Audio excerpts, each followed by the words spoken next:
தேவனுக்கு மகிமை உண்டாவதாக.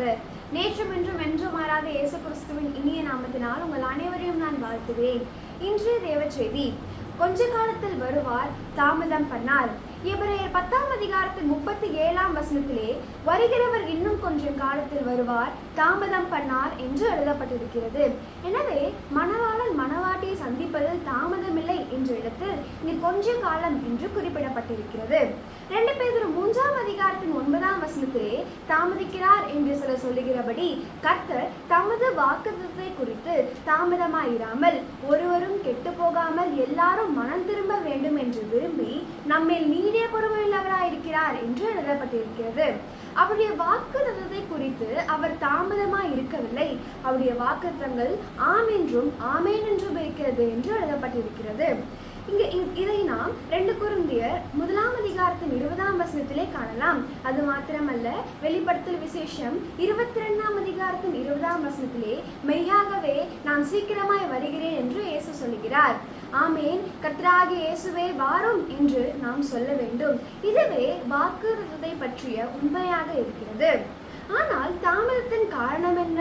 எல்லாரும் மனம் திரும்ப வேண்டும், ஒருவரும் கெட்டு போகக்கூடாது என்று பேதுரு எழுதுகிறார். அந்த தாமதம் என்பது நீடிய பொறுமையை காட்டுகிறது.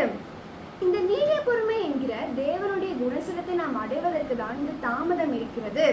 இதை புரிந்து கொள்ளும்படியாக எபிரேயர் 10ஆம் அதிகாரத்தின் 36-37 வசனங்களிலே நீங்கள் தேவனுடைய சித்தத்தின்படி செய்து வாக்குத்தத்தம் பண்ணப்பட்டதை பெரும்படிக்கு பொறுமை உங்களுக்கு வேண்டியதாயிருக்கிறது. வருகிறவர் இன்னும் கொஞ்ச காலத்தில் வருவார், தாமதம் பண்ணார் என்று எழுதப்பட்டிருக்கிறது.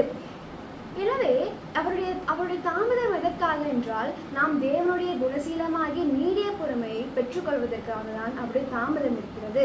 இந்த நீடிய பொறுமை என்பது சகிப்பு தன்மையோடு இணைகிறது. எபிரேயர் 12ஆம் அதிகாரத்தின் 2ஆம் வசனத்திலே அவர் சிலுவையை சகித்தார் என்று எழுதப்பட்டிருக்கிறது. அவர் தமக்கு முன் வைத்திருந்த சந்தோஷத்தின் பொருட்டு அவமானத்தை எண்ணாமல் சிலுவையை சகித்து தேவனுடைய சிங்காசனத்தின் வலது பாரசத்தில் வீற்றிருக்கிறார் என்று எழுதப்பட்டிருக்கிறது. எனவே இந்த நீடிய பொறுமை, இந்த சகிப்பு தன்மையை நாம் அடைவதுதான் அவருடைய வருகையும் துரிதமாக இருக்கிறதை நாம் பார்க்கிறோம். அன்பு சகலத்தையும் சகிக்கும், சகலத்தையும் தாங்கும். இவைகளை நாம் அடைந்தால்தான் அவர் தாமதம் பண்ணார். எல்லாரும் மனம் திரும்ப வேண்டும், ஒருவரும் கெட்டு போக கூடாது என்று பேதுரு எழுதுகிறார். நோவா காலத்தில் தேவன் நீடிய பொறுமையாக இருந்ததன் காரணம் இதுதான் என்று நாம் அறிந்து கொள்ளலாம். ஒருவரும் கெட்டு போக கூடாது, எல்லாரும் மனம் திரும்ப வேண்டும் என்ற நோக்கத்தோடு அவர் செயல்பட்டாலும் அது நடைமுறையில் இல்லை. 8 பேர் மாத்திரமே பேழையில் காக்கப்பட்டார்கள். தேவன் நீடிய பொறுமையோடு இருந்தபோது கீழ்ப்படியாமல் போன ஆவிகள் என்று 1 பேதுரு 3ஆம் அதிகாரத்தின் 20ஆம் வசனத்தில் எழுதப்பட்டிருக்கிறது.